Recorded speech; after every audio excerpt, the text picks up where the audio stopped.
Welcome to this explainer. If you've ever felt like you're completely flying blind when deploying applications at scale, well, you are definitely not alone. Today, we're unpacking Kubernetes monitoring by really unlocking the power of the Prometheus stack. It's absolutely amazing to see how we can take pure, unfiltered infrastructure chaos and turn it into crystal clear, actionable intelligence. By the end of our time together, we'll have built a rock-solid feedback loop that lets us operate production systems with total confidence. Let's dive in.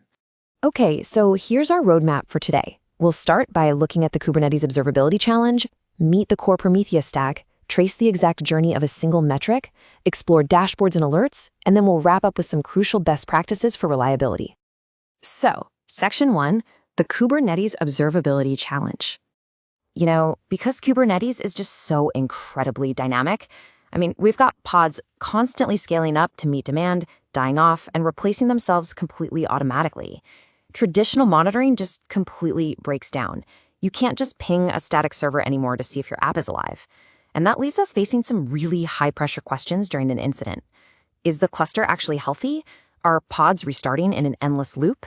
Are our nodes under pressure? Or is CPU throttling quietly killing our workloads? We desperately need a system that natively speaks the language of Kubernetes to answer these questions instantly.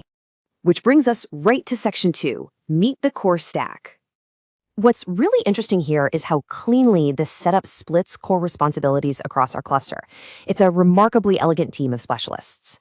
Prometheus acts as the engine, actively scraping and storing all our time series metrics. Grafana is our visual lens to make sense of it all, and Alert Manager acts as the dispatcher. Meanwhile, you've got Node Exporter sitting quietly at the bottom, exposing critical Linux host metrics. It perfectly leverages the Kubernetes architecture too, running Node Exporter as a daemon set so a pod sits on every single node, while Prometheus and Alert Manager handle the heavy stateful lifting as stateful sets. And every single metric has a highly specific source tailored to answer those exact production questions we talked about a minute ago. Node Exporter tells us exactly what's happening on the Linux host itself. But what about the containers? Well, that's where the kubelet and Cadvisor step in to track resource consumption. When we need to know what Kubernetes thinks the state of our deployment should be, we just ask kube-state-metrics. And finally, application metrics tell us how our actual business services are behaving in the real world.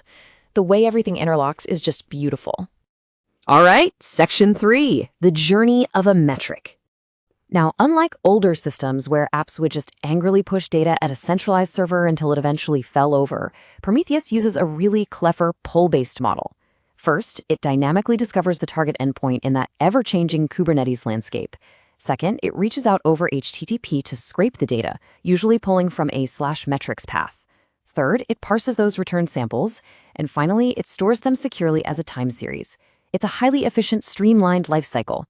But you might be wondering, how exactly does Prometheus dynamically discover those moving targets? Well, that brings us to service monitors and pod monitors. These custom resources from the Prometheus operator act as the ultimate GitOps-friendly bridge for discovery.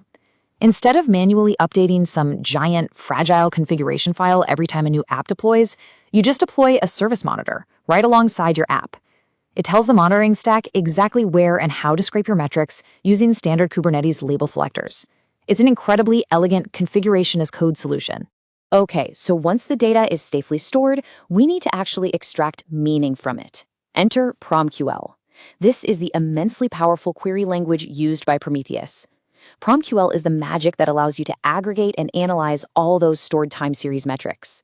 By using mathematical functions like rate to calculate per-second requests or sum to aggregate series across multiple pods, PromQL literally transforms raw, messy data points into actionable insights about your system's behavior.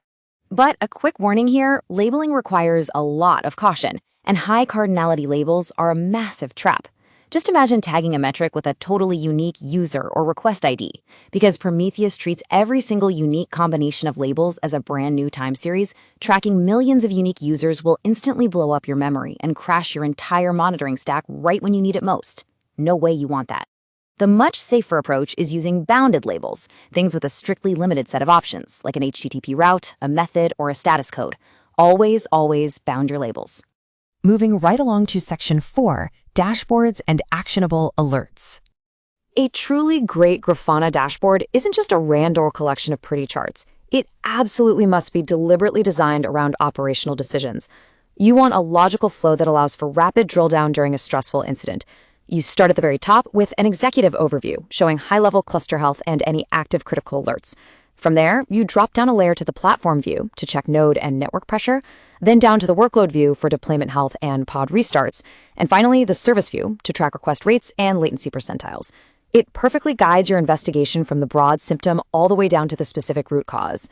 And, of course, when things do go wrong, we rely heavily on the alerting pipeline. Let's track a metric as it breaches a threshold. First, a Prometheus rule evaluates our PromQL query and fires. Second, Prometheus sends that active alert directly over to Alert Manager. Third, Alert Manager takes over. It intelligently deduplicates groups-related alerts together so you aren't spammed and routes them based on our configuration. Finally, it pushes that crucial notification out, waking up the right team via a channel like Slack or PagerDuty. Now, to prevent notification fatigue, you have to classify your alerts using a really strict severity framework. Info is just a useful operational signal. Maybe you track it in a background channel, but it never ever pages anyone. Warning means the system requires attention soon before things degrade further. But critical means real, tangible user impact is happening right now, and it's time to drop everything you're doing to fix it. Let's contrast a noisy symptom alert against a truly actionable service-level alert. Alerting just because CPU usage is above 70%? Honestly, that's terrible practice. High CPU might just mean your system is efficiently processing a healthy spike in traffic. A much, much smarter alert focuses on the actual user experience. For example, service latency is above our objective and the error rate has been elevated for 10 solid minutes. Now that is real user impact worth waking someone up for.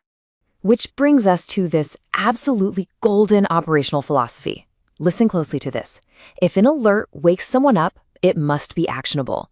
If there is literally nothing an engineer can actually do to fix the issue at 3 a.m., do not page them. Let them sleep. Let them investigate it as a dashboard signal the very next morning over coffee.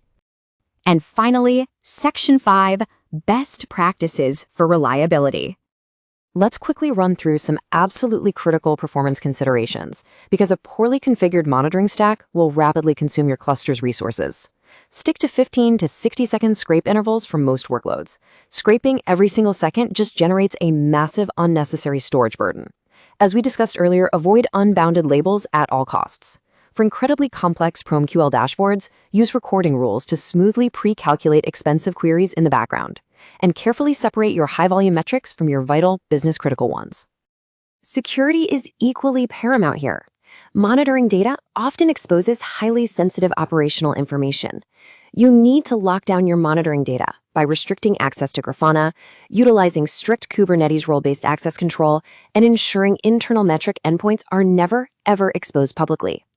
A really great practice here is using Kubernetes network policies.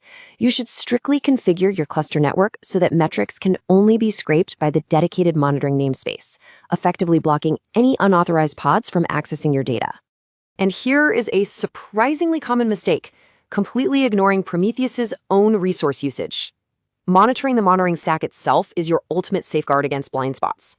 If Prometheus crashes because its time series database got too large, or if its target scrapes are quietly failing in the background, your cluster is flying blind without you even realizing it. Always, always watch your ingestion rates and memory usage closely. So I want to leave you with this provocative thought to audit your own strategy. Are you just collecting data, or are you building a true feedback loop? Real observability isn't just about hoarding metrics in a database. It is a dedicated engineering discipline. It's about actively using tools like Prometheus and Grafana to reduce response times and ensure your applications run flawlessly. So go take these concepts, apply them to your clusters, and build that loop. Thanks for joining me on this explainer.